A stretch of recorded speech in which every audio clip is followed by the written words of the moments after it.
The story takes place in a world different from ours. It is a planet away from Earth, and the indigenous people living on it call it Sea Blue Planet.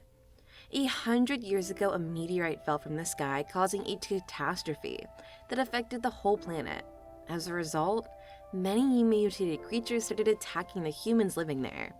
To deal with the issue and these gigantic monsters, some humans also awakened their abilities. In the background, we see a team of these awakened humans fighting a gigantic monkey. This event led the world to set out an alternative course of action. The order of the world got shuffled, and most modern things never came to be. For instance, shopping, karaoke, movie watching, and all the things very mundane and regular to us didn't even exist in this world. The order of the world changed to a classist form, with the weak and the strong system prevailing. Then we see a group fighting a giant dinosaur. The focus shifts to a man. His clothes are ruined and he is injured as well. Around him lie the bodies of many other members of his group. His name is Gao Miao, and he's a traverser who belongs to an extremely peaceful 21st century Earth. He traversed in the seriously injured body surrounded by the dead bodies of his teammates. He has all the memories of the previous owner of the body, and the original owner of the body was an ability user. His ability is growing each day. This ability strengthens the body of users in all manners as they age. The original owner was an orphan, and he was adopted by an old mercenary as a child. After growing up, he joined a small mercenary group which has mostly old mercenaries as members. He is the strongest of the group, which explains why he survived when everyone else died. The group happened to encounter a top predator in this world, a mutant Tyrannosaurus, whose strength is at the 3rd energy level. Suddenly, the mutant T-Rex finds him, and he thinks it is the end of the line for him. Or would have been, but that's not the case. He lands a single punch at the mutant T-Rex, and that is enough to kill it. The mutant T-Rex lays on the ground with its guts spilling out. Gao has no idea how the ability works, but it is also taken into account the 20 years Gao spent in his home world. These extra 20 years are the reason he got so strong. Otherwise, he would have not been able to beat the mutant T-Rex, let alone in a single punch. He buries the corpses of his fellows as per the custom of the world and heads back to the town. There he discovers something strange. His body and face look exactly the same as it was before traversing on Earth. The original owner is called Owen and not Gao Miao, and he never looked like this. But the strange thing is that everyone calls him Gao Miao, even those people who knew the original owner. Then he goes and buys a costume and starts living in the Doomsday World. 2 years later, Gao Miao is present in an abandoned junkyard in Dawn City. He thinks that it is great that his body will automatically grow, but what if his other desires become strong too? Suddenly he hears a voice of a girl pleading and threatening someone, that she is a member of the Ranger Mercenary Corps and their leader will find and punish him. Gao decides to check it out and sees that a pink-haired lean girl is caught in many tentacles. Longshell claims that he is daring to violate her because he is not afraid of her leader. He then accuses his partner who is controlling the tentacle to get up more personal with the girl. The girl struggles as Gao comes there and he tells the delinquents to let the girl go. He throws a spear at them which impales and kills them both. He approaches the girl and she thanks him. He looks at her and says that her strength is limited, and the girl claims that she is at least a 1st energy level ability user. He tests her qualification by having her crush an iron ball, which she fails to crush. When the girl inquires, he tells her it is to measure her qualification to be intimate with him. As he is too strong, he can kill his partner by lovemaking if he is not careful. The girl gets fumingly angry and calls him a pervert. He claims that her pheromone clearly suggested she wanted him, but she acted so differently. Then he sighs that he does not understand women. Suddenly, a few guards arrive and approach him. They call him the King of the Wilderness. They inform him that Manhwa, the Lord of Dawn City, has invited him to the palace. At the same time, the flag of the Iron Ball mission team enters the world. There are 3 men and 1 woman in the group.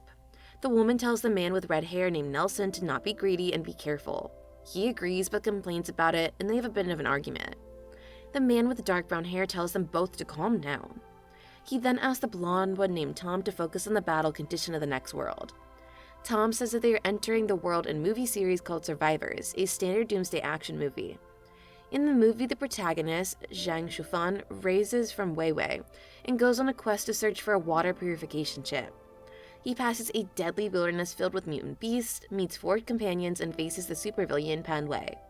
He defeats Pan Wei after sacrificing all his friends. They have a guide dragon with them and Tom asks him which part of the world they are in. They learn that they are in Survivors 4. Nelson says that Panway died in third movie, then how is there a fourth movie? Actually, Survivors 4 is a prequel that shows Panway's rise to power. Then the brown-haired man asks the dragon to show him the tasks. They are assigned to kill Panway and they will receive a lucrative reward, an A-level reward. But this high-level reward means the mission will be very difficult. Tom gathers some info on the world and learns that the highest combat power is 3rd level, and Panway will be at 4th. But as it is a prequel, so he will not be at his full power. Then Tom makes some calculations and the dragon leaves them there and disappears. Meanwhile at Panway's mansion, he and Gao eat together. Panway compliments Gao on his fear of crossing the central forbidden zone alone. He welcomes him to the mansion and Gao is gracious for the food. Somewhere else, an eagle is seen flying. That eagle's vision is paired with Tom's as he gathers info. They see a destroyed artillery tower, which gets destroyed in the movie when Panway fights another 3rd level master, Zhu Yang. The destroyed artillery tower indicates that Panway already has swallowed Zhu Yang. The plot indicates that Panway will not target Wei Feng's king of wilderness, Gao Miao, in Sujin, after which he will grow to the 4th level. Meanwhile, the blonde-haired lady in the group kills a guard and accesses his memory to find out that Panway has invited Gao over to his mansion. They think Panway plans to attack Gao, and they can use this opportunity to defeat Panway, as he will be dealing with another 3rd level master. In the movie, Panway is slightly stronger than Gao and poisons the banquet to weaken and absorb him. At the banquet, Gao is offered wine by Panway, but he is no fan of wine, so he does not drink it. He throws it at Panway, calling this cheap trick. The wine is blocked by a shield that protects Panway. Panway asks Gao how he found out, and we learn that Gao's power not only developed physically, but also spiritually, so he has this power of premonition that warned him of coming danger. Gao throws a punch that breaks the shield and sends Panway flying backward. Panway gets back up on his feet, and since he has the ability to absorb any damage, he does not get hurt. He laughs, but suddenly feels the effect of the punch, meaning Gao's punch overpowers his absorption. He starts apologizing and wonders if Gao is at level 4. Gao does not listen to him and he beats him badly and ends his life. The soldiers bow to him and declare that Panway overestimated himself and challenged Gao. And since Gao defeated him, he is the new city lord of the Dawn City. The guards pledge their loyalty to Gao and he agrees to become city lord for a few days. Then he comes up with a plan, according to which, instead of disclosing Panway's death as it will cause unrest and chaos, they tell people that his ability powered up to the highest level, so he passed his duties to Gao and left. Gao organizes a talent show that was also a beauty pageant. It was just his excuse to have all the beauties gathered and demonstrate their abilities for him. Many ladies gather and demonstrate their abilities, but there are not many beautiful women, due to the environment of the world. Gao reflects how beautiful ladies are not strong enough and strong ladies are not beautiful enough. So it's hard to find a girl with whom he can accomplish his life goals. He is having a hard time finding a suitable lady. Then a guard leans over to him and tells him that while reviewing the application, he found one that fits all his criteria. He asks if Gao would like to have a look, to which Gao agrees. That contestant is the girl from the group and her face is covered. Gao asks the guard why she's not showing her face and the guard tells him to be patient. As she removes her cover, she tells Gao that her name is Ning Xiaofu and her ability is mind illusion. He gives her an okay rating but comments that mind-relating abilities are rare. He gets a bold idea and asks if her ability is strong enough to create a dreamlike illusion for someone, and she tells him that she is capable of that. She is shocked to see Gao Miao alive as she was expecting Panway and not him. Gao chooses her and asks the guard to bring her to him. The soldier leads her to the city's lord bedroom and leaves. She enters the room and as Gao is introducing himself, she quickly hugs him. He tells her he's not interested in her body but in her mind's illusion ability. He pushes her away and tells her to show him a dream with food, wine, and a lot of beauty. He hasn't dreamed since traversing and wants to relax. She tells him she can do it but will need his cooperation, and he agrees to cooperate. Zhao Fu makes him wear a blindfold and slowly gets close to him and gets all chummy with him. She gets into his lap and touches his chest, and then she gets at his back and keeps touching his chest. He tells her that this is not going to get her an extra point and she should begin with a dream. She then takes the form of a spider beast. She uses her demonic spider puppet technique and weaves a web around Gao. He breaks it the first time as he moves around because of excitement, but the second time she succeeds in her technique. She feels happy and thinks that the risk was worth it and that Gao will be a good asset against the final boss, Panway. Gao also feels that something is not right. He feels as if he's been attacked by some demonic puppet ability. She removes his blindfold and says that he has the dragon armor in the movie, but his real power is a lot weaker and that she should gain efficient control of him before attacking the boss. He thinks that there is always someone out to hurt him and he can easily break the ability, but he wonders what she means by dragon armor in the movie. So he decides to activate his still in her control to get more information. She takes him to the slums located on the outskirts of Dawn City. She proudly tells her group that Gao is in her control. The brown-haired man asks if the change will cause any issues, but Tom reassures him that the minor changes do not matter. From their conversation, Gao realizes he's in a movie and has killed the main character. Tom explains that having Gao on the team is good, but Penway will be a different matter and not so easy to deal with. Then Gao listens to their convo and learns about the Temple of God. Tom tells Xiaofu to lock up Gao so he can get some information out of him.